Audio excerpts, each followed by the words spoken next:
स्वाति प्रार्थना बोलेगी। शुरू करूं। दो इधर। ओम भद्रं कर्णेभिः शृणुयाम देवाः भद्रं पश्येमाक्षभिर्यजत्राः स्थिरैरङ्गैः स्तुष्टुवांसस्तनूभिर्व्यशेम देवहितं यदायुः स्वस्ति न इन्द्रो वृद्धश्रवः स्वस्ति नः पूषा विश्ववेदाः स्वस्ति नस्तार्क्ष्यो अरिष्टनेमिः स्वस्ति नो बृहस्पतिर्दधातु ओम शांति शांति शांति। ऑलराइट, आज हम स्टार्ट करने जा रहे हैं मंत्र। 12 मंत्र है। कल हमने इंट्रोडक्शन देखा मांडुक्य उपनिषद का, और ये प्रार्थना जो है उसका क्या मतलब होता है। हाँ, सब शुभ सुने, हम सब शुभ देखे। जो हमारे आध्यात्मिक प्रगति के लिए जो भी हमें आधार चाहिए उसका आह्वान हमने किया। राइट। 12 मंत्र है, लाइक आई सेड। आज हम पहला मंत्र ले रहे हैं। तो पहला मंत्र पढ़ सुनाती हूँ। ओम इत्ये तदक्षर मिद मिदः सर्वं तस्योपव्याख्यानं भूतं भव वद विषय विष्यदिति सर्वमोंकार एव यच्चान्यत त्रिकालतीतः त्रिकालतीतं तदप्योंकार एव। ये पहला वाला मंत्र है उसका। सिंपली वो कह रहे हैं Hari Om. Om the syllable, the word is all this. To be clearer, all that is past, present and future is verily Om. That which is beyond the three periods of time is also truly Om. ये सब कुछ है, जो भी कुछ है, सब कुछ ओम है। जो हो चुका है, जो हो रहा है, जो होने वाला है, वो भी ओम है। और ये त्रिकाल जो है, कल, आज और कल, पास्ट, प्रेजेंट एंड फ्यूचर, इसके परा जो है, इसके उस तरफ जो है, वो भी सब ओम है। The Mandukya Upanishad starts with the above mentioned declaration, which is sudden and straight, just as a firing of a bullet. No stories, no description, right? गुरु शिष्य परंपरा के अनुसार सीधा सीधा यहाँ पे पहला मंत्र उन्होंने दिया है। In this first mantra, the idea put forward is that understanding the meaning of Om helps the realization of the essential nature of Atman. तो बेसिकली वो कह रहे हैं कि अगर ओम के साथ हम जुड़ गए तो हम हमारी आत्मा के साथ जुड़ सकते हैं। इतना सिंपल है।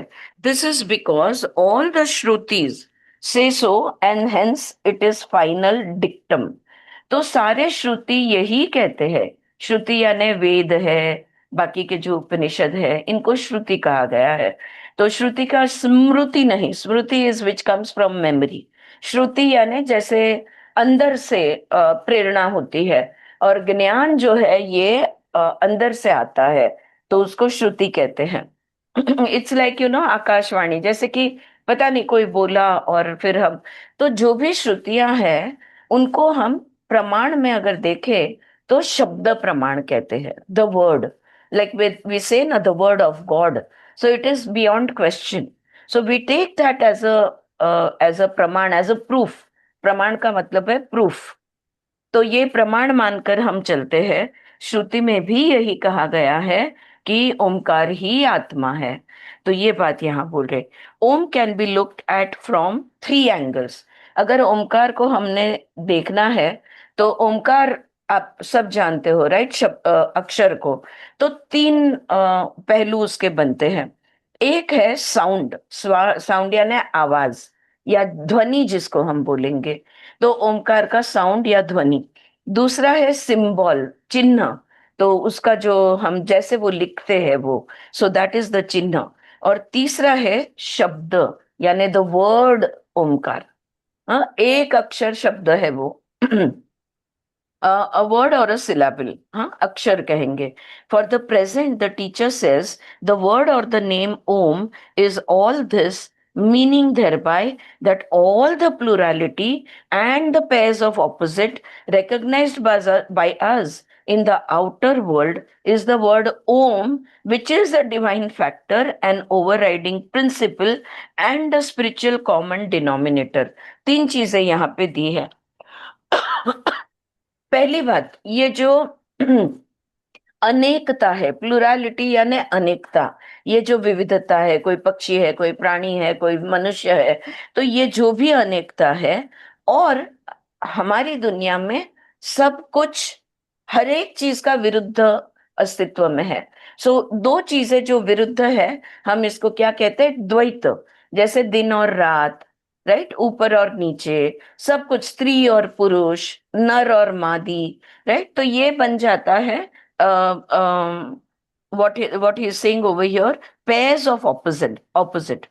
ये सबको अगर कोई चीज जोड़ने वाला है, ये सारी विविधताओं को, ये सारे ब्रह्मांड के डिफरेंसेस को और इसके ऑपोजिट्स को, अगर कोई कुछ जोड़ने वाला एक दैवी चीज है, डिवाइन फैक्टर है, तो वो है ओम.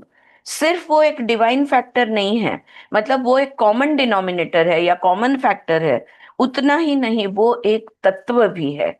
सो it is an overriding principle. हाँ, तत्व, जैसे हमारे पंच महाभूत है, इनको भी हम तत्व कहते हैं. तो जल जल ही रहेगा, कल भी था, आज भी है, कल भी रहेगा. वो कभी पृथ्वी नहीं बनेगा. जो कभी नहीं बदलने वाला है, उसको हम तत्व कहते हैं. तो ओंकार एक डिवाइन फैक्टर है, एक प्रिंसिपल यानी तत्व है, और तीसरा यानी स्पिरिचुअल कॉमन डिनोमिनेटर, आत्मिक गुण कह लो आप. तो अगर आध्यात्मिक स्तर पे अगर हम सबको कोई जोड़ता है, तो वो है हमारी आत्मा, और हमारी आत्मा ही ओम है, ऐसा मांडुक्य उपनिषद का पहला मंत्र ही डिक्लेयर कर रहा है. Just as different varieties of mud pots are in a sense nothing but mud, just as all diversified objects that we see around us, indicated by various names, are not different from their corresponding names, so too there is a divine eternal factor behind the pluralistic world, and therefore all this is verily Om and no different from it. Right? कितने भी हम अलग अलग बर्तन बना ले, सारे मिट्टी के बर्तन अलग अलग बनेंगे, लेकिन है तो मिट्टी ही. राइट. हम कंगन बनाएंगे, कान के झुमके बनाएंगे, गले का हार बनाएंगे, हम पायल पैजन पायल बनाएंगे, हम कुछ भी बना ले, है तो सोना ही. तो वो जो कॉमन डिनोमिनेटर फैक्टर जिसको कहते हैं, वो ये ओम है. इस दुनिया में सब कुछ जो है, सब कुछ ओम ही है. The pots have come out of the mud, sustained by the mud, and go back to the mud when they are destroyed. कोई भी एक मिट्टी का घड़ा है, मिट्टी से बना है, वो मिट्टी के रूप में ही रहा है, और जब वो टूट जाएगा, बिखर जाएगा, तब वो फिर से मिट्टी में ही चला जाएगा. Similarly the visual world phenomena came out of the divine truth, exists in the truth, and returns to the truth when they are withdrawn from their manifestation. तो ये सारी भौतिक जगत का जो अस्तित्व में है, फिजिकलिटी में जो है, मैनिफेस्टेड जो भी है, सब कुछ वो एक सत से आया है. सत या सत्य कह लो, राइट. वो एक ट्रुथ, एक सत से वो आया है, वो सत की वजह से ही अस्तित्व में है, और जब लौटना है तब वो सत में ही लौट जाएगा. राइट. दैट फंडामेंटल ट्रुथ, ये जो परम सत्य है, द इटर्नल, जो शाश्वत है, all pervading principle of consciousness, all pervading यानी जो सर्वव्यापी है, प्रिंसिपल ऑफ कॉन्शियसनेस यानी चेतना का तत्व है, ये सब ओम है. Alright, you want me to repeat that? Fundamental truth, जो परम सत्य है, जो शाश्वत है यानी इटर्नल है, all pervading principle of consciousness, चेतना का सर्वव्यापी जो तत्व है, are indicated here as Om. ये सब कुछ ओम ही है। तो यही उसका परम सत्य है, मूल सत्य कह लो, परम सत्य कह लो, यही सच है। To clarify the issue involved, the master explains that all that is past, present, and future is indeed Om, meaning thereby that the entire world of objects cognized by the humans in the past, being cognized in the present, and that may be cognized in the future, has one substratum, which is the unchanging in all the three periods of time, and the factor is represented by the symbol, the sound, and the word of Om. It is further elucidated that if anything can be conceived to exist beyond these three periods of time, then this is also Om. जो भी देखा गया है, जो भी देख रहे हैं, जो भी आगे जाके देखने वाले हैं, जो भी हो रहा है, जो भी हो चुका है और आगे जाके होने वाला है, जिसको हम पास्ट, प्रेजेंट एंड फ्यूचर कहते हैं, राइट। ये सब कुछ में ये त्रिकाल है, राइट। ये पास्ट, प्रेजेंट, फ्यूचर, ये त्रिकाल है। लेकिन ये त्रिकाल में भी अगर एक चीज जो कॉमन है, वो है यही चिन्ह, यही शब्द और यही आवाज या नाद कह लो, जो है ओम, ध्वनि। ये है ओम। ओके। तो ये त्रिकाल में भी कॉमन फैक्टर ओम ही है, अस्तित्व में भी कॉमन फैक्टर ओम ही है। ऑलराइट। और इस त्रिकाल के परा, ये त्रिकाल के उस तरफ, वहां क्या है फिर? तो वहां भी ओम ही है। Thus, Om represents not only the manifested world of plurality, the matter, but also its substratum, the unmanifest, non-dual reality, the spirit behind the matter. तो ओम जो है ये किस चीज का प्रतीक है? ओम ये जो भी विविधताएं हैं, ये भिन्नताएं जो है, ये प्लुरलिटी जो है अस्तित्व की, उसका आधार ओम है, सबस्ट्रेटा, यानी आधार ओम है। हम कहते हैं ना फाउंडेशन, वो फाउंडेशन के ऊपर जो खड़ा है वो आधार ओम है। That holds अव्यक्त, together. That holds holds together. together. Okay. Substratum is something which holds everything together. Absolutely. Thank you. Yes. और ये जो हमारा सत है, वो अव्यक्त, जो अव्यक्त है, जो व्यक्त है, जो अव्यक्त है और जो अद्वैत है, वो भी सब ओम ही है। जो है वो भी ओम है, जो नहीं है वो भी ओम है। जो व्यक्त है, जो अव्यक्त है, जो द्वैत है, जो अद्वैत है, इसका सारा आधार, इसको जोड़ने वाला, इसका सबस्ट्रेटम ये ओम ही है। तो यही बात उन्होंने पहले ही मंत्र में कह दी कि सब कुछ जो है ये ओम है। You name it and it is Om. तो ओम सारे चीजों को रिप्रेजेंट करता है, उसका प्रतीक है। अगर प्रतीक की भी उपासना की जाए तो भी हम आत्मा तक पहुंच सकते हैं, उतना भी काफी है, हाँ, आत्मदर्शन के लिए। ठीक है। सो ये था पहला मंत्र। इसको लेके किसी को कुछ पूछना है या और किसी को ऐड करना है? स्वाति, आप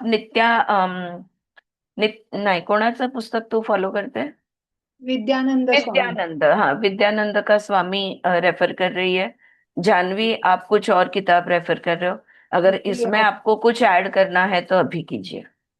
त्यांनी असं म्हटलंय, ओम अक्षर आहे. हम्म, आता अक्षर म्हणजे काय? तर जे कधीही झिजत नाही, तुटत नाही किंवा नाहीसे होत नाही. हम्म, पण या आपण भौतिक ह्याच्यात त्याला आपण ध्वनी, सिम्बॉल किंवा शब्द हम्म, हे त्याच्याशी जोडू शकतो आपण. हम्म, आणि याचं जर आपण वैश्विक पार्श्वभूमीवरलं जर अव्यक्त आकाशात जणू हे कोरलं जातं. हम्म, म्हणजे काय? जसं तू म्हणाली तसं अव्यक्त. तीनही काळ आणि कालातीत हम्म हे सगळं त्याच्यात येतं. अव्यक्तातून व्यक्त आलं म्हणून तीनही काळाच्या पलीकडे पण होतं. हम्म मग तिकडे त्यांनी भूलोक, भुवरलोक आणि स्वरलोक लोक असं त्यांनी अ उ म ला जोडलेलं आहे. हम्म आणि ही समग्र सृष्टी जी आहे हम्म ही या ओंकारातच सामावलेली आहे हम्म किंवा त्याच्यातूनच तयार झालेली आहे. हम्म आणि सृष्टीच्या पलीकडे हम्म जे काही हम्म आहे हम्म ते सुद्धा याच्यातच आहे बर, नाईस. असं म्हटलंय. हा, ऑल राईट. जान्हवी, तुला काय ऍड करायचं? All good. ऑल राइट, दूसरा मंत्र घेऊया. हाँ, सेकंड मंत्र पे चलते हैं हम. दूसरा मंत्र मंत्र है सर्वम हे इतद ब्रह्म आयाम आत्मा ब्रह्म सो आयाम आत्मा चतुष्पात. Okay, all this is verily Brahma. This Atman is Brahma. This Atman has four parts. So चतुष्पात यानी इस आत्मा के चार हिस्से हैं. हिस्से यानी टुकड़े नहीं हैं, लेकिन चार पहलू हम कह सकते हैं, जो जोड़ के पूर्ण होता है. ठीक है, तो यहाँ पे दिस मंत्र कंटेन्स, एक minute, I have my other notes for this. हाँ, आयाम आत्मा ब्रह्म, ये महावाक्य यहाँ पे उन्होंने हमें दे दिया. ठीक है, तो क्या क्या मंत्र में तीन स्टेटमेंट उन्होंने बनाए हैं. सब कुछ जो है वो ब्रह्मा है. All is Brahman, right. और ये आत्मा is also Brahman. This Atman is ब्रह्मन, ये दूसरा वाक्य. और तीसरा वाक्य कि ये आत्मा को चार पाद है, यानी चतुष्पात ये है, इसको चार पाद है. सो अयम आत्मा ब्रह्म, ये महावाक्य यहीं से आदि शंकराचार्य जी ने चार महावाक्य में एक को यहीं से उन्होंने लिया है.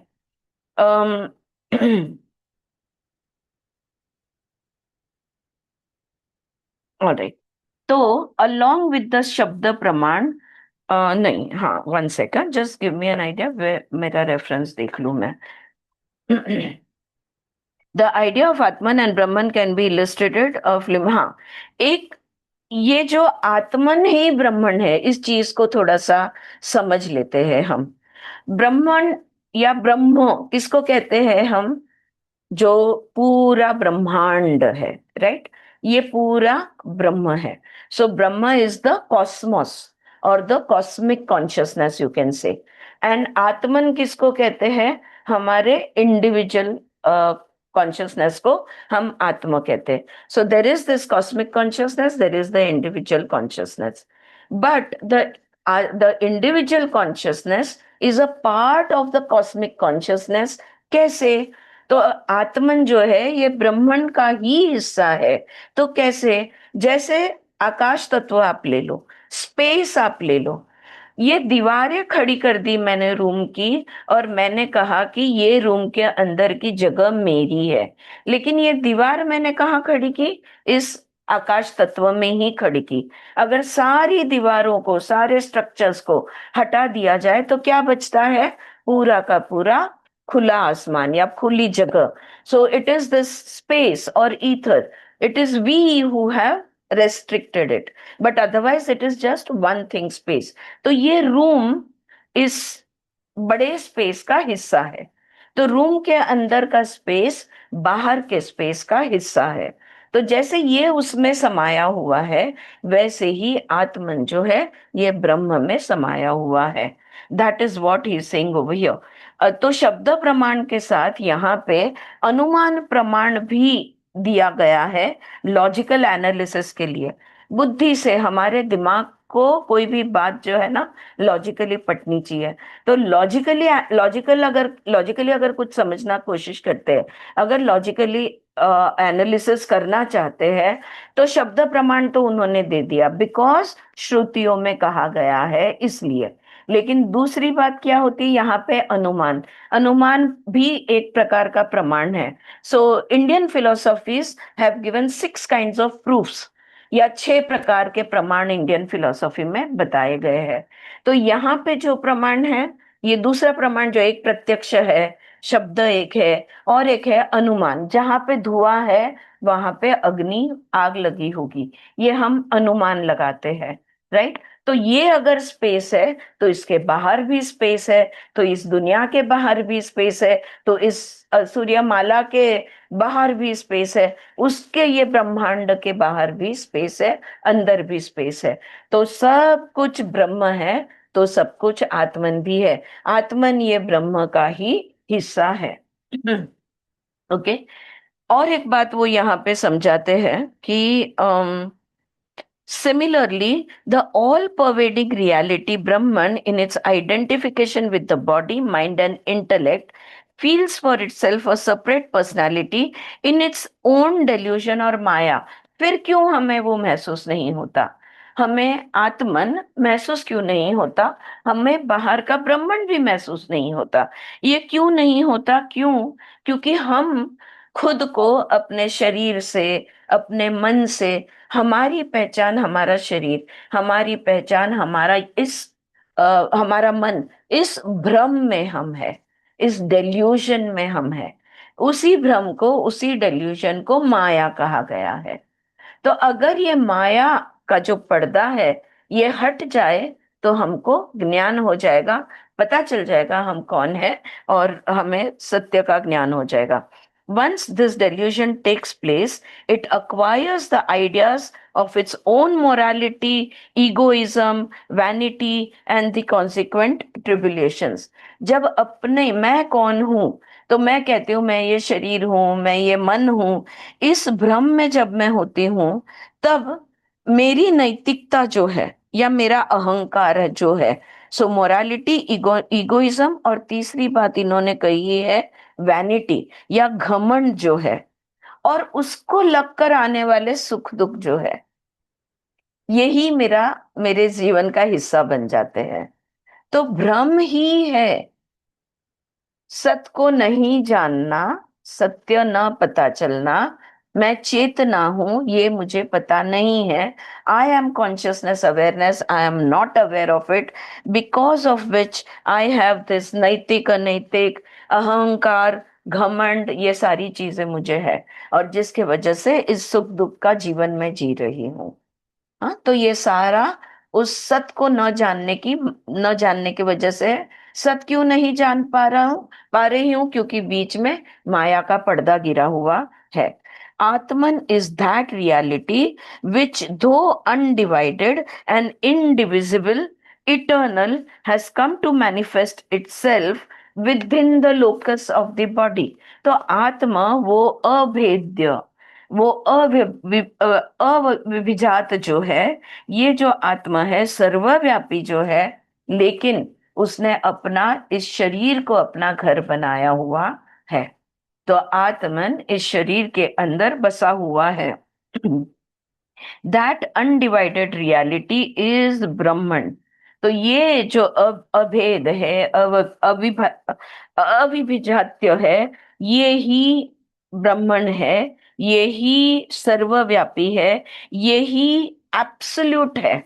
एब्सोल्यूट यानी पूर्ण है, एंड अनबॉर्न है। तो अजात जिसको हम कहेंगे या अजन्म जिसको हम कहेंगे, as in the case of the total space mentioned in the above example. Hence, the mantra 2 of the Mandukya Upanishad declares, this Atman is Brahman. Okay? This Atman, ये this का बहुत महत्व दिया है उन्होंने। कौन सा वाला आत्मन? ये वाला आत्मन। हम सब आत्मा है। सो आत्मन ही ब्रह्मण है। अयाम आत्मा ब्रह्मण। सो एक चीज हम मान्य करेंगे कि हम सब आत्मन है। कैसे हम ये कह सकते हैं कि हम सब आत्मन है? और एक अगर लॉजिकली एनालाइज करना है तो, और एक चीज है, ये हमारे अंदर कुछ तो है जिसके वजह से हम कार्यरत है, हम जिंदा है, हम सब कुछ कर पा रहे हैं।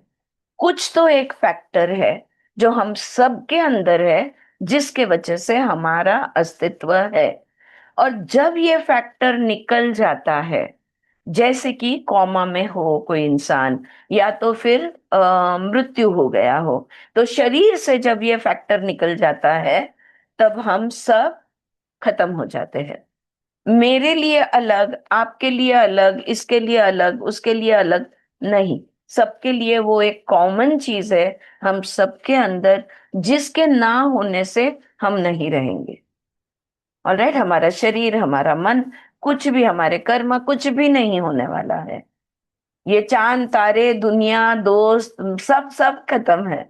कुछ भी नहीं रहेगा अगर हम नहीं रहे तो। राइट। सो वो कॉमन फैक्टर, वो समथिंग जो है, वही आत्मन है। उसको नाम, कुछ तो नाम देना होगा ना, काय के बारे में बात कर रहे हैं, तो उसको नाम आत्मन दिया गया है हमारे श्रुतियों में, और हमारे मतलब वेद और उपनिषदों में। तो इसी को आत्मन कहते हैं। तो ये आत्मन वो है जो हमारे अंदर बसता है। और एक बात उन्होंने कही, सो आयाम आत्मा चतुष्पात, यानी इसकी चार अवस्थाएं हैं। अब उसको लेकर वो कहते हैं उसको लेकर ये जो है आत्मन, इसके चार पाद है, या पहलू है, या स्टेट्स कह लो, या एस्पेक्ट्स कह लो। ठीक है। और वो कौन से हैं? जागृत, जागृत को वैश्वनर ये शब्द दिया है उन्होंने। जागृत अवस्था को वैश्वनर शब्द दिया है। दूसरा है स्वप्न, स्वप्न को तेजस कहा है। ओके, तेजस पर स्वप्न। तीसरा है सुषुप्त, सुषुप्त यानी प्रज्ञा। ओके, कल हमारी प्रज्ञा, प्रज्ञा, प्रज्ञा, लेकिन मैंने भी ये स्वाति जी ने तो चेक किया, आज ही शेयर किया उन्होंने, लेकिन ज्ञ ऐसा ही बोला जाता है वो, और लिखते समय भी ज्ञ ही लिखा जाता है। So we will be saying that word as prajna, right, because वो ज्ञ, ये उच्चारण उसका होता है। स्वप्न का क्या बताया? स्वप्न का स्वप्न है तैजस्य, डाइजेस्ट। तैजस्य, या तैजस बोलो आप, तैजस्य मत लिखना, तैजस। तेजस और सुषुप्त है प्रज्ञा, और चौथी अवस्था है तूर्य। अब ये मैंने आपको एक बात कही ना कि दिस को बहुत इंपॉर्टेंट दिया है, ये आत्मा, दैट, सी, व्हेन ऑल, तो कैसा है, दिस क्यों कहा है? जो भी कुछ अस्तित्व में है ना, उसका रेफरेंस पॉइंट मैं हूं। आपसे मैं 1 फुट की दूरी पे हूं, उस दरवाजे से मैं 6 फुट की दूरी पे हूं। वो बॉक्स जो है वो मुझसे इतनी दूर रखा गया है, या मेरे हाथ के पास है। सब कुछ जो है अस्तित्व में, मेरे इर्द गिर्द जो भी कुछ है, उसका कॉमन रेफरेंस पॉइंट मैं हूं। सो दिस इज आत्मन। इसलिए दैट एंड दिस, ये दो शब्दों को उन्हें थोड़ा ज्यादा समझा दिया है। अभी अगर मैं धिस हूं, तो वो बॉक्स दैट हुआ, ये लैपटॉप का स्क्रीन दैट हुआ, वो दरवाजा दैट हुआ, जो भी कुछ मैंने और कहा वो सब दैट हुआ। अब ये सारे दैट को हटा दिया जाए तो क्या रह जाता है? सिर्फ दिस रह जाता है। And that is why this is Atman. I M आत्मा ब्रह्म, क्या क्या मैंने, हाँ, अयाम आत्मा ब्रह्म, ये महावाक्य उस पर से ही निकलता है। मैंने यहाँ पे राइट, हाँ, बिल्कुल। So that is the importance that he has explained in pretty detail, कि ये समझाया गया है।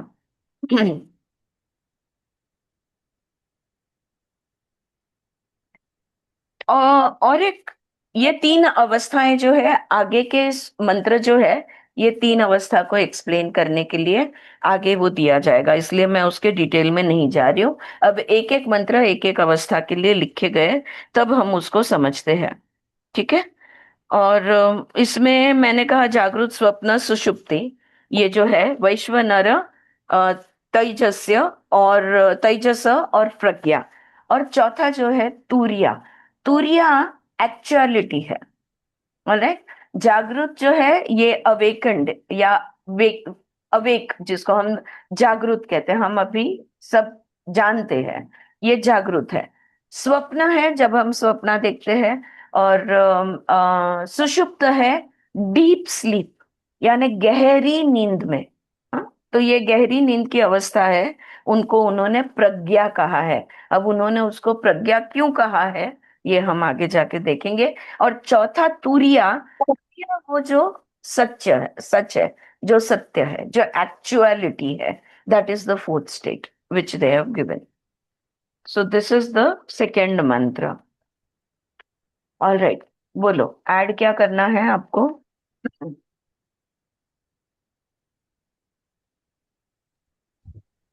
जे आपल्याला दिसते, जे भासते, जे अनुभवाला येते ते सर्व ब्रह्म आहे आणि आत्मा हा त्याचाच भाग आहे, म्हणजे आत्मा सुद्धा ब्रह्म आहे. कारण त्याचे जे काही गुण आहेत ब्रह्मात, ते सगळेच्या सगळे गुण आत्म्यात आहेत. त्यामुळे आत्मा आणि ब्रह्म हे दोन्ही एकच म्हणता येईल. आणि आत्मा चतुष्पाद आहे. आता चतुष्पाद म्हणजे 4 पाय असा न घेता त्यांनी सांगितलं की त्याची क्रिया करायच्या 4 पद्धती आहेत. कुठलंही कार्य करायचं असं त्यांनी इकडे म्हटलं. नाही, 2 गोष्टी मला पटल्या नाही. तू आधी काय बोललीस, ह्याच्या आधी काय बोललीस, चतुष्पादच्या आधीचं काय बोललीस तू आत्ता जे वाचलं ते पुन्हा बोल. जे स्थूल, जे सूक्ष्म जे आहे, म्हणजे जे आत्मच ब्रह्म आपल्याला आहे, दिसते, त्यानंतर काय बोललीस, आत्मच ब्रह्म आहे. हा, तू गुण म्हणालीस. वन मिनिट, हा, तू गुण म्हणाली. माझं गुण या शब्दाला टोटल ऑब्जेक्शन आहे, कारण ना आत्माला गुण आहे, निर्गुण आहे, दोन्ही पण निर्गुण आहे. पण निर्गुण आहे. मग म्हणून समजवताना ते कसं समजवायला पाहिजे, जसं मी म्हटलं, आकाश तत्वाचा जो उदाहरण दिला ना, तो बसतो इकडे, की जे आहे त्याचाच हा भाग आहे, ह्याच्यापेक्षा वेगळा तो असूच शकत नाही. नाही, त्यांनी पुढे काय म्हटलंय माहितीये, म्हणजे जे सगुण आहे, निर्गुण आहे, म्हणजे जे व्यक्त आहे आणि अव्यक्त आहे, ते तर ते पहिल्या सगळं ब्रह्म. ते आधीच्या सगळं मंत्रामध्ये झालं, बरोबर आहे. हा, पण ते पण त्यांनी इकडे घेतलंय. आत्म हे ब्रह्मण आहे, हे कसं म्हणणार आपण, कारण हे इंडिव्हिज्युअल कॉस्मिक पेक्षा वेगळं नाही आहे. गुणांचा काही संबंध इथे येत नाही. गुणाचा संबंध नाहीये, पण गुण म्हणजे कसं, जे कॅरेक्टर्स आपण म्हणू, किंवा ते आता ते गुणच शब्द आला तिकडे, जे काही ब्रह्मात आहे ते सर्व आत्म्यात आहे. पण ब्रह्मामध्ये बरोबर आहे, ब्रह्मच आत्मा आहे, कारण ते दोन्ही एकमेकांपेक्षा वेगळे नाही आहेत. एकच आहे, म्हणजे एकातलाच हिस्सा आहे तो. ठीक आहे. आणि आता दुसरी गोष्ट, तू 4 पादचं काय बोलली, चतुष्पादचं काय बोलली. त्यांनी म्हटलं 4 पाद म्हणजे 4 पाय नाही, तर त्यांच्या कार्याची विभागणी 4 प्रकारात आहे. नाही, त्यांचं कार्याची विभागणीपेक्षा त्यांचं कार्याचे क्षेत्र 4 आहेत. अच्छा,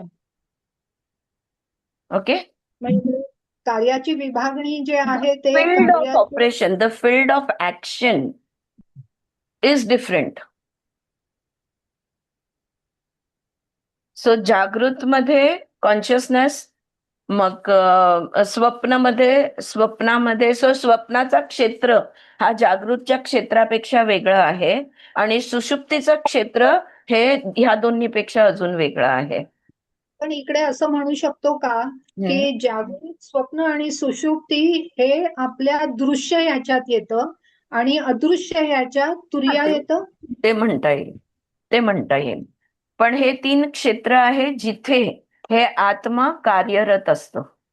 okay, the consciousness is operating in the jagrat, swapna and sushupti. These are the 3 fields in which works. और हम जो है ये तीनों मिला के हम बनते हैं. हमारे अनुभव कहाँ पे है, या तो जागृत में है, या तो स्वप्न में है, या तो सुषुप्त में है. हमारा 4th फील्ड ऑफ ऑपरेटिंग है ही नहीं. लेकिन इनके 3 के परा हम जा सकते हैं, और तुरिया के अवस्था में हम अस्तित्व में आ सकते हैं.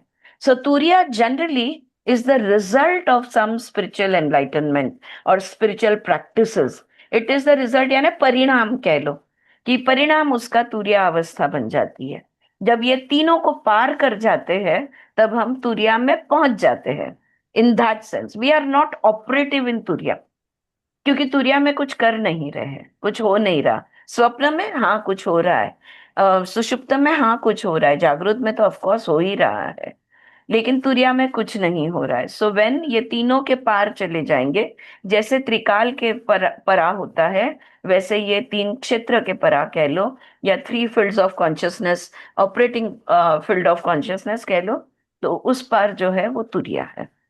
म्हणजे त्यांनी जे म्हटलंय की दिसते, भासते आणि अनुभवास येते, हे बरोबर. तीन हो, तीन ह्याच्यात. दिसते, भासते आणि अनुभवात येते. काय आहे, थोडासा शब्दांचा लिमिटेशन्स होतं, पण जे दिसतंय तिकडे पण अनुभव आहे, जे भासतंय तिकडे पण अनुभव आहे. त्यामुळे तिन्ही शब्दांना वेगळं नाही करू शकत आपण. तिन्ही पण अनुभवच आहे. म्हणजे जागृत, स्वप्न आणि निद्रा अवस्था आहे. हो, तिन्ही पण तिन्ही अनुभवच आहे. अक्षर. हा, These are our fields of experience. As जीवात्मा के रूप में हम अनुभव कहाँ कहाँ लेते हैं? इन तीन जगह पे लेते हैं, इन तीन अवस्थाओं में लेते हैं. ठीक है. थोड़ा सा शब्दों का ही बस अर्थ थोड़ा समझना, और कुछ नहीं. ऑल राइट, थर्ड मंत्र पे जाऊं. थर्ड मंत्र.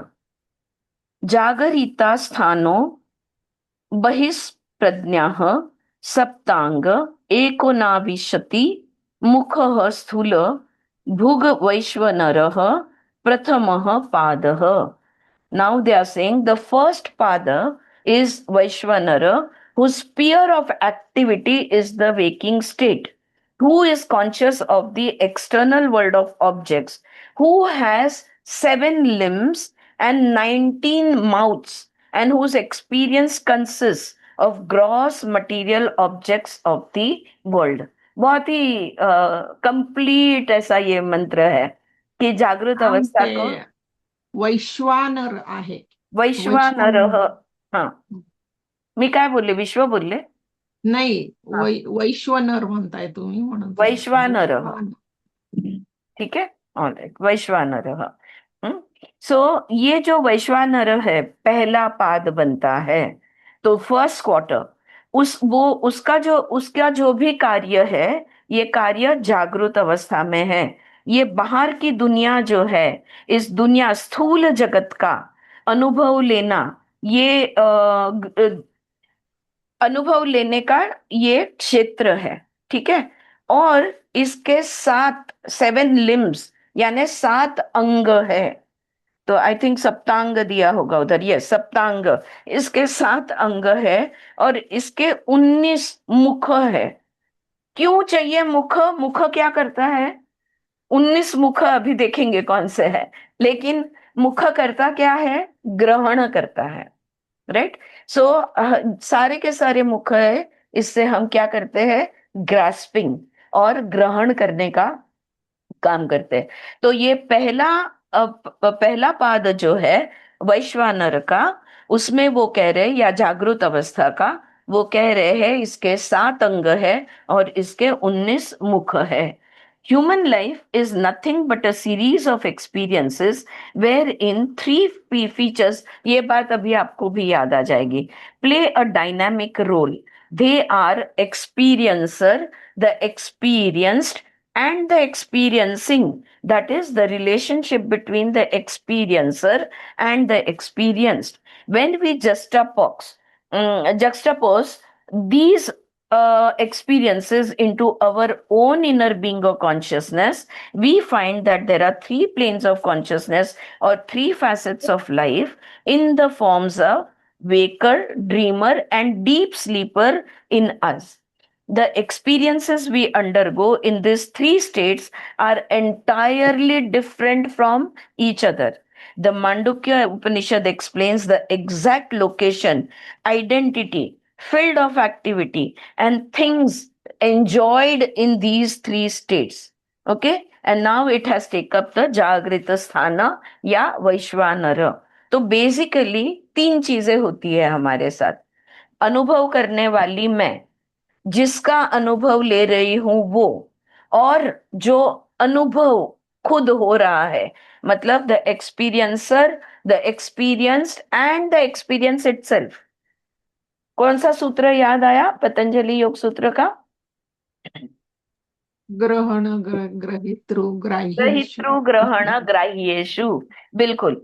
पतंजलि योग सूत्र 1.41 में वो कहते हैं, क्षीण वृत्ते अभिजातस्य इवा मनेह ग्रहितृ ग्रहण ग्राह्येषु तत्स्थ तद अंजनता समापत्ति ही। तो ये 41 जो पहला समाधिपाद का, ये 41वां सूत्र जो था। तो ग्रहितृ ग्रहण ग्राह्येषु, the experiencer, the experienced and the experience itself. यही बात भगवत गीता में कृष्ण भी कहते हैं, राइट? मैं ही बाण हूं और मैं ही लग रहा हूं, और जिसको लग रहा हूं वो भी मैं ही हूं, और वो लगने की क्रिया जो है वो भी मैं ही हूं। तो ये तीनों को यहाँ पर उन्होंने अ, तीन पहलुओं में समा दिया है, यानी जागृत, स्वप्न और सुषुप्ति में। ये तीन अवस्थाएं जो ऐसी है, ये जागृत स्वप्न से बिल्कुल अलग है। सुषुप्त स्वप्न और जागृत से बिल्कुल अलग है। ये तीनों एक दूसरे से बिल्कुल अलग है। और मांडुक्य उपनिषद एग्जैक्टली कौन से क्षेत्र, ये तीन क्षेत्र हुए, कौन से क्षेत्र में हो रहा है, कैसे हो रहा है, उसकी क्रियाएं क्या है, कौन सा उपभोग यहाँ पे लिया जाता है, ये सारी बातें समझाता है, राइट? अब हम आते हैं Vaishvanara. The waker ego is called as Vaishvanara और विश्व, that enjoys the waking state consciousness wherein it is aware of the world of sense objects।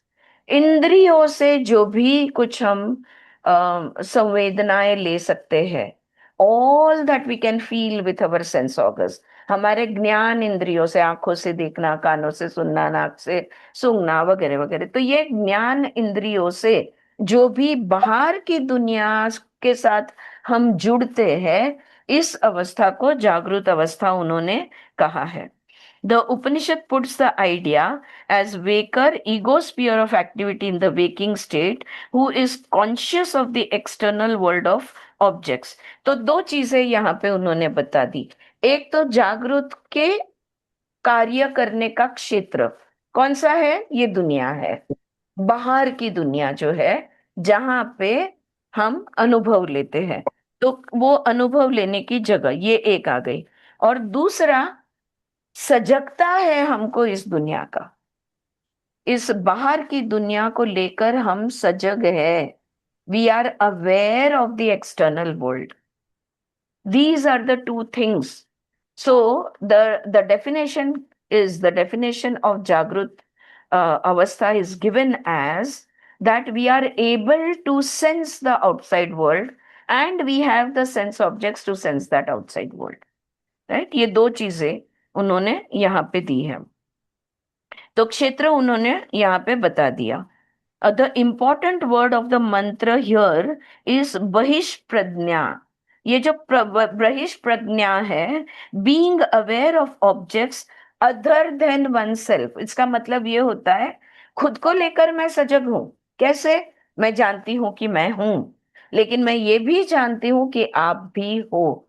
तो दूसरों की सजगता होना, ये एक गुणधर्म कह लो, या ये हमारे इंद्रियों की एक शक्ति कह लो, या कैपेबिलिटी, कैपेसिटी कह लो, right? So this is what is happening over here. Awareness of oneself, of your own existence, and awareness of the existence of the other. ये दो चीजें यहाँ पे आती है। Consciousness in the waking state is more related to the outside object. Okay? यहाँ पे जागृत अवस्था में जो भी सजगता है, जो भी अवेयरनेस है, जो भी चेतना चैतन्य है, वो कहाँ पर जा रही है? बाहर की तरफ।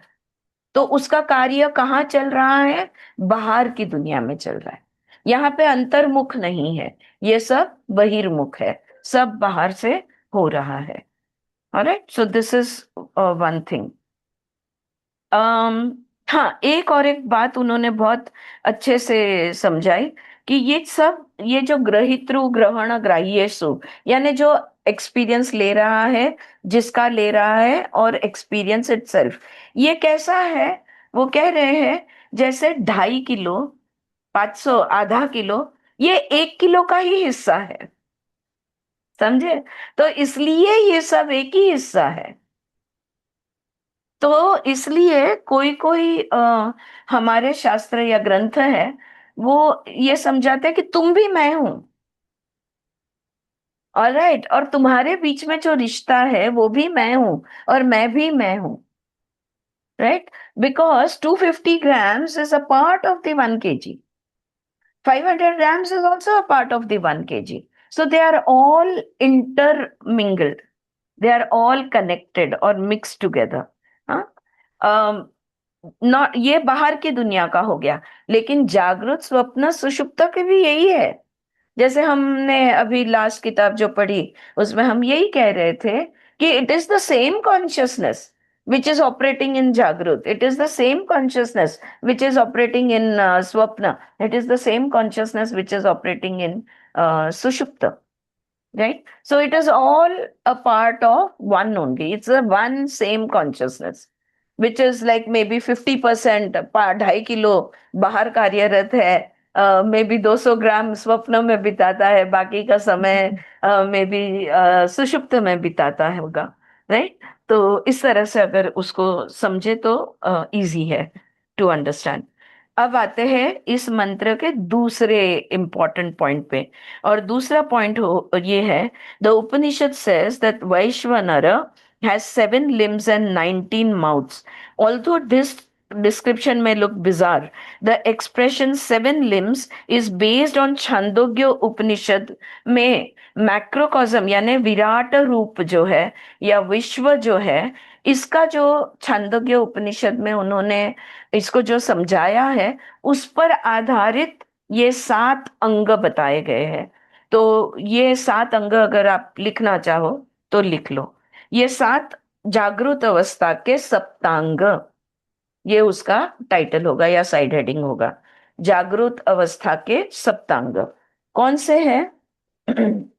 शीर यानी स्वर्ग, एक्चुअली स्वर्ग ये पहला शब्द लिखो, लेकिन स्वर्ग यानी सर, हमारा जो विराट रूप है ना, भगवान का जो विराट रूप है, उसमें उनका जो सर है उसको स्वर्ग कहा गया है, वैभव या मस्तक भी कहा गया है। हाँ, तो सर का जो हिस्सा है वो पहला हिस्सा। दूसरा हिस्सा है सूर्य। सूर्य का मतलब यहां पर होता है आंखें। सो सप्तांग का दूसरा अंग है आंखें यानी सूर्य। तीसरा है वायु। अब वायु यानी यहां पर उसका अर्थ होता है श्वास या प्राण शक्ति, आइदर द ब्रेथ और द प्राण शक्ति इज वायु। दिस इज द थर्ड अंग। द फोर्थ अंग इज आकाश या अवकाश या ईथर कह लो। आकाश तत्व जो है वो, या अवकाश, लेकिन ये शरीर के अंदर का, हम विराट रूप के 7 अंग बता रहे हैं।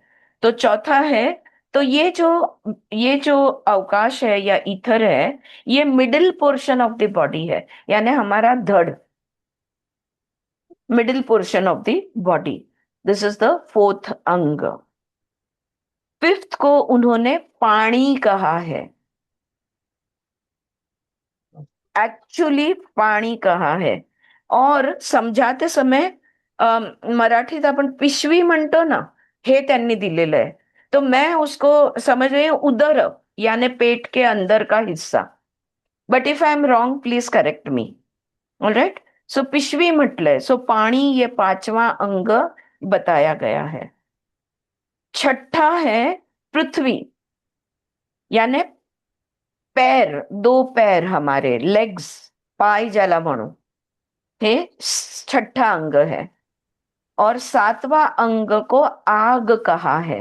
आग यानी मुख, तोंड, हमारा actual mouth is the seventh organ or seventh anga, seventh part of the body. All right. So this Virat Roop is divided into these 7 parts. Yes, Mamta. पाणी पाणी बोला तो हात Normally, इथे त्यांनी मूत्राशय दिले. करेक्ट. हाँ, सो ममता राइट, यू आर राइट. पानी यानी पाद पानी हम कहते हैं ना, पैर और हाथ. लेकिन यहाँ पे उन्होंने पिशवी यानी थैला ऐसा लिखा था, लेकिन जानवी के रेफरेंस में उसको मूत्राशय कहा, यानी bladder. The urinary bladder is one of the parts of the body of the Virat रूप. इसलिए मैंने उदर कहा की बाबा ओटीपोट आपण म्हणू शकतो, किंवा आतली त्याच्या ओटीपोटाच्या आतली पिशवी असंही म्हणता येईल. Is this clear? 7 अंगस. जी रिपीट कर दीजिए मैम प्लीज. हाँ, देखो पहला है स्वर्ग यानी सिर. सिर यानी शीर, हम जिसको हेड कहेंगे. वैभव या मस्तक भी उसको शब्द है. दूसरा है सूर्य यानी आंखें, आईज. तीसरा है वायु. वायु इज ब्रेथ और प्राण शक्ति, श्वास या प्राण शक्ति. चौथा है अवकाश या आकाश, जिसको कहेंगे ईथर, यानी शरीर के बीच का हिस्सा, middle portion of the body. पांचवा है पानी. पानी यानी थैली दिया है या पिशवी दिया है, या उधर कह लो, या जानवी जी के रेफरेंस बुक में जो यूरिनरी ब्लैडर बोला है, तो मूत्राशय जिसको बोला है वो ले लो. छठा है पृथ्वी यानी पैर, पाय, लेग्स. और सातवां है आग, ये शब्द दिया है उन्होंने. और मुख, तोंड, mouth, the proper mouth. That is the 7th part. ठीक है? All good? All right, let's go to the 19 mouth, मुख. अब मुख 19 बताए हैं. तो ये 19 जो है बहुत सिंपल है.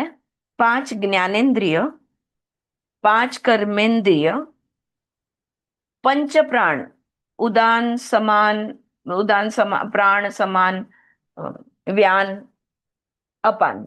हाँ, तो ये पंच प्राण. और अंतकरण चतुष्ट, मन बुद्धि अहंकार चित्त, सब मिला के 19 बनते हैं. ज्ञानेंद्रिय, 5 कर्मेंद्रिय, 5 प्राण यानी पंच प्राण, और अंतकरण चतुष्ट, जो 4 हमारे अंतकरण के हिस्से है, जो है मन, बुद्धि, अहंकार और चित्त. तो ये बन गए 19. ठीक है? Hence the Upanishad says that microcosm is the macrocosm, and that the Atman is having 7 limbs. This is like saying the room space is nothing other than the total atmospheric space. तो यहाँ पे व्यष्टि और समष्टि. तो व्यष्टि जो है ये समष्टि में ही समाया हुआ है, ये एक दूसरे का ही हिस्सा है. ये यहाँ पे वो समझाना चाहते हैं. Microcosm in the macrocosm is the macrocosm. Radha बोला, माझ्याकडे एवढं आहे. अजून काय add ons? Mutes Swati, mutes Swati. थोडस इकडे वेगळं दिलेलं आहे. मधला भाग फक्त. जागृती हे ज्याचे स्थान आहे, ते स्थूल जगत ज्याचे शरीर आहे, तेच बाहेरचे ज्ञान प्राप्त करू शकते. त्याला 7 अंगे आणि 19 मुखे आहेत, आणि तोच आत्म्याचा प्रथम पाद म्हणजे वैश्वानर आहे. बरोबर, बरोबर, एकदम बरोबर म्हटलंय. आणि त्यांनी मग पुढे जे सांगितलंय ना ते थोडस वेगळं आहे. मग त्यांनी 7 अंग जी सांगितली आहेत ती जरा वेगळ्या पद्धतीने सांगितली आहेत.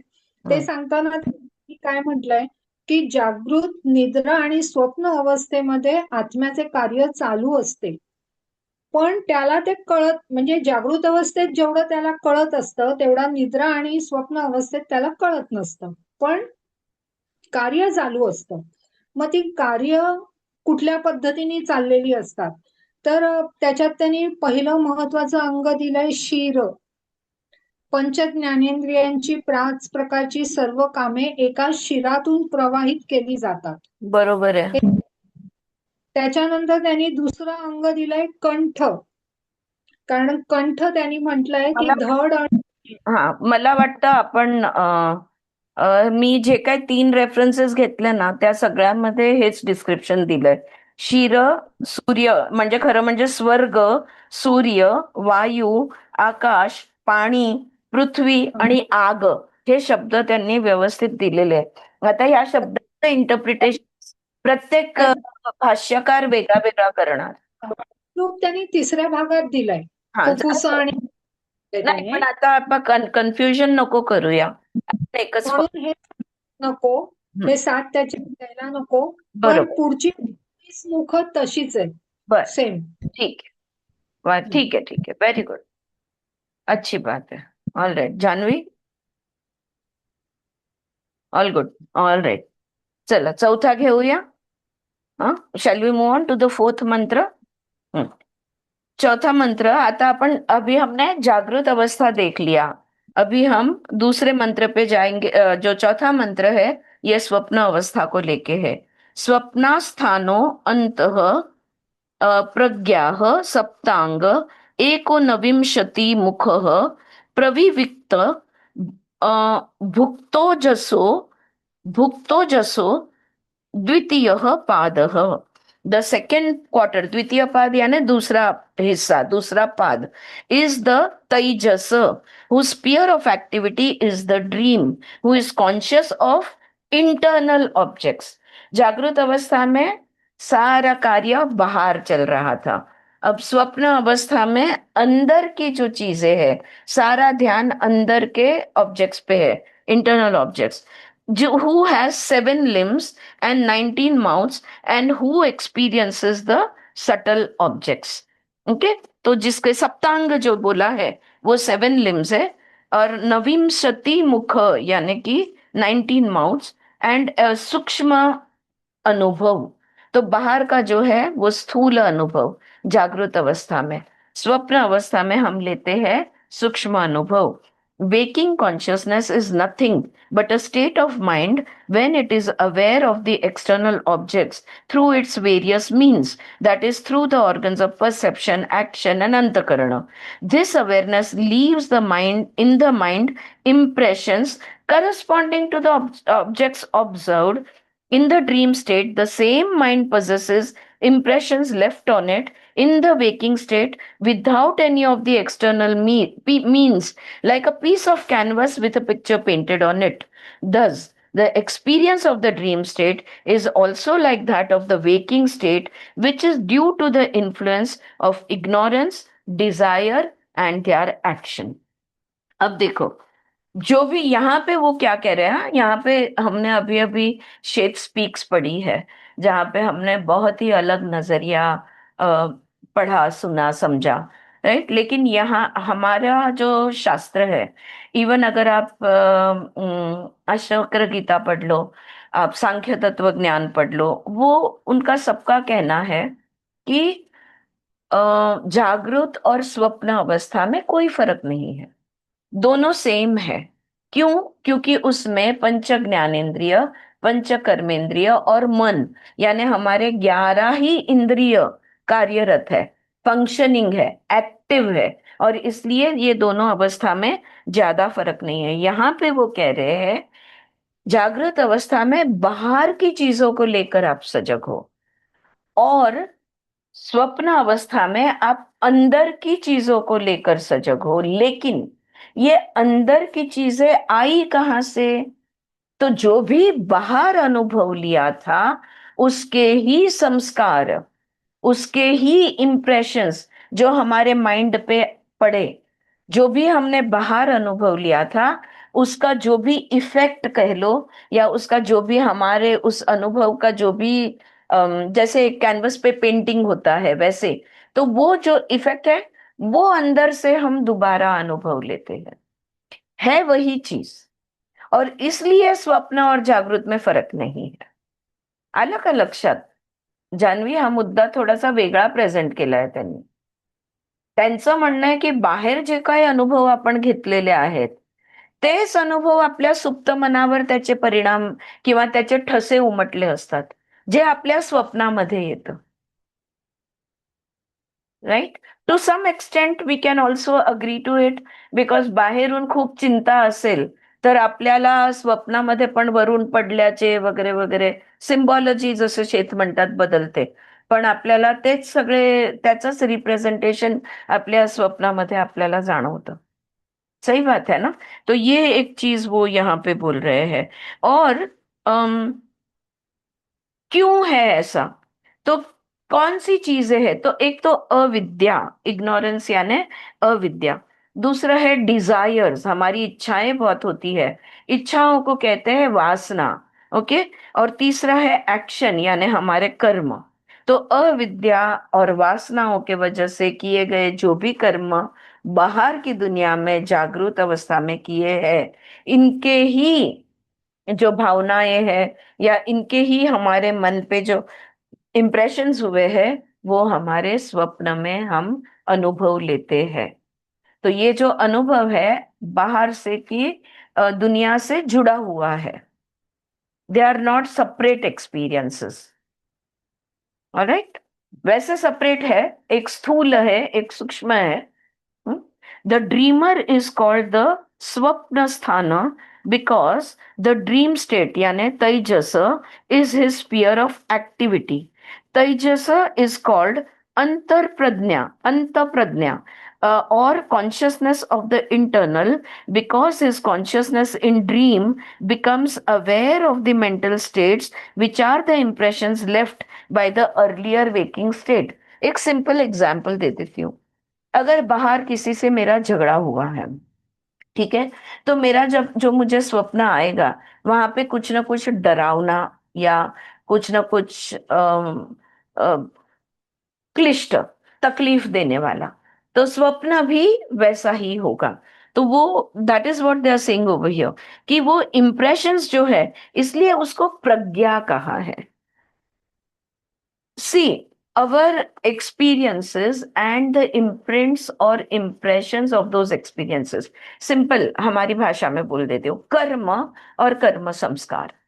तो स्वप्न में जो दिखता है ये संस्कार है, और कर्म कहाँ किए हैं? जागृत में किए हैं. लेकिन उसकी भावनाएं, उसके विचार, ये सब मन पे है या मन में भी है. मन पे और मन में दोनों भी यहाँ अप्लाई होगा. तो ये जो मन पे हमारे जो भी उसके संस्कार हुए या उसके जो परिणाम हुआ, वो हमें स्वप्न में दिखेगा.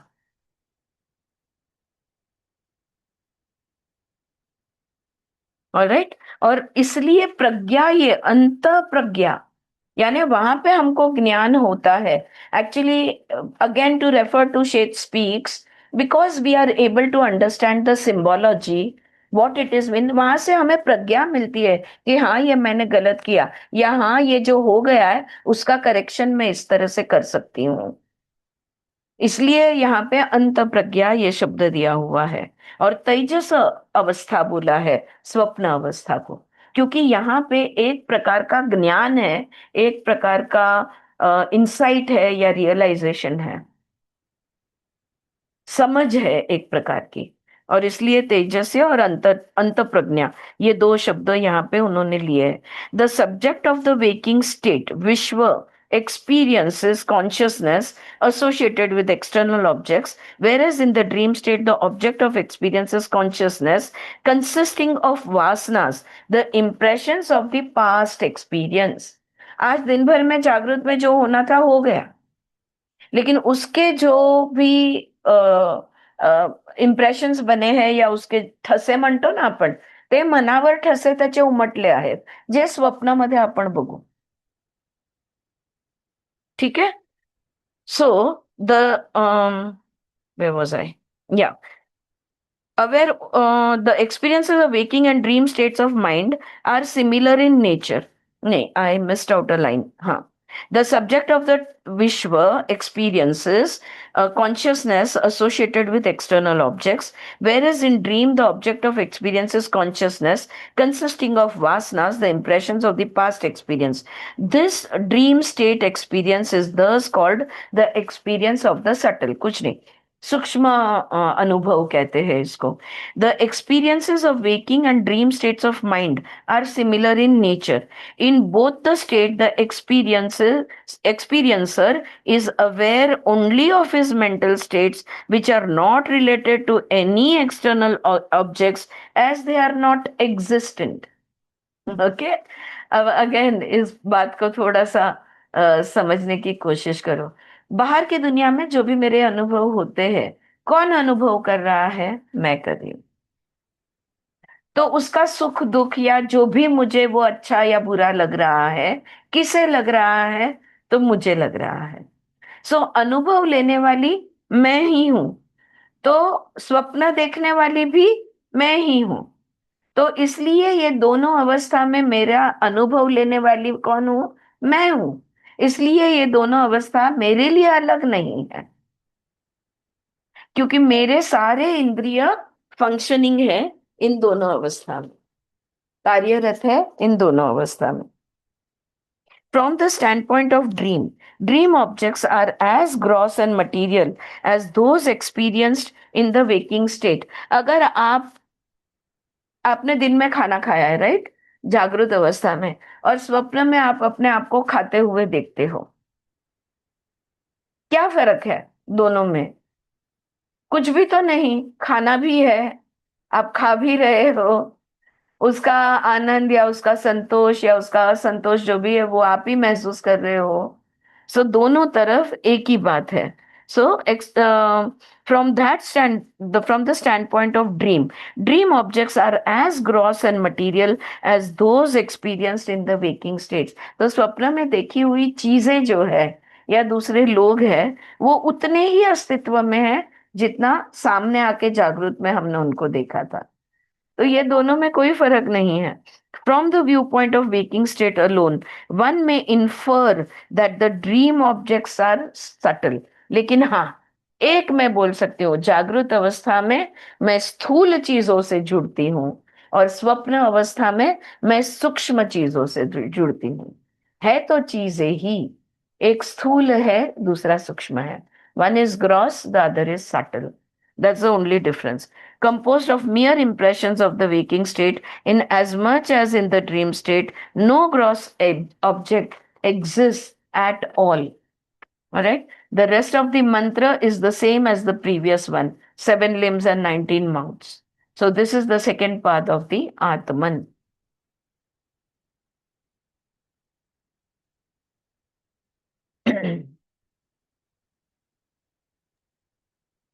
इकडे तेच सांगितलेलं आहे.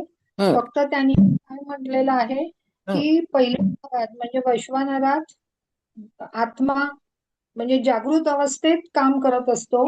इकडे स्वप्न अवस्थेत काम करत असताना फक्त एवढंच असतं की जागृत अवस्थेत करता तो स्वतः आहे आणि स्वप्न अवस्थेत तो तटस्थपणे बघतोय, कारण तो स्वतः सुद्धा स्वप्नात दिसत असतो त्याला काही वेळेला. हो, पण काही वेळेला त्याला तो स्वतः तोच आहे ना, पण स्वप्नामध्ये पण तोच आहे आणि जागृत पण तोच आहे. इच्छा वासना तयार झालेल्या असतात, त्या स्वप्न अवस्थेत दिसू शकतात. एवढंच सांगितलं. बरोबर. अंग आणि 19 मुखांच्याच माध्यमातून कार्य होत असतं.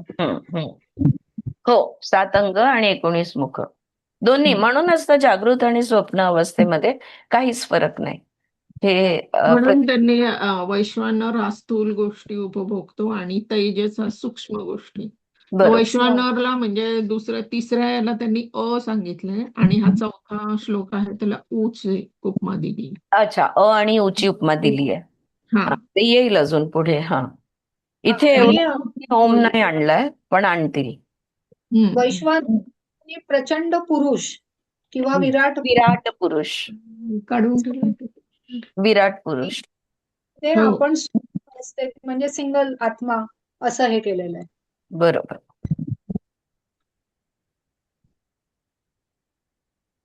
आई थिंक अभी जो 5वां मंत्र है और 6ठा मंत्र है, ये 2 मंत्र है ना, ये सुषुप्त अवस्था को लेकर है. तो ये 2 मंत्र हम अगले क्लास में लेते हैं, कल लेंगे. हाँ, तो ताकि साथ में लग के वो 5th एंड 6th मंत्र ये दोनों को हम समझ पाए.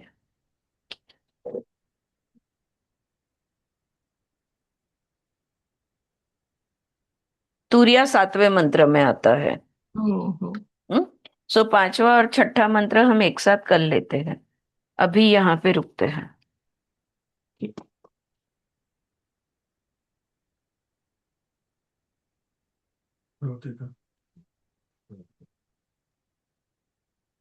ठीक है, थांबूया इकडे. हाँ, रुकते हैं. ऑल राइट, नमस्ते, thank you so much. I will see you tomorrow. Yes Disha, thank you.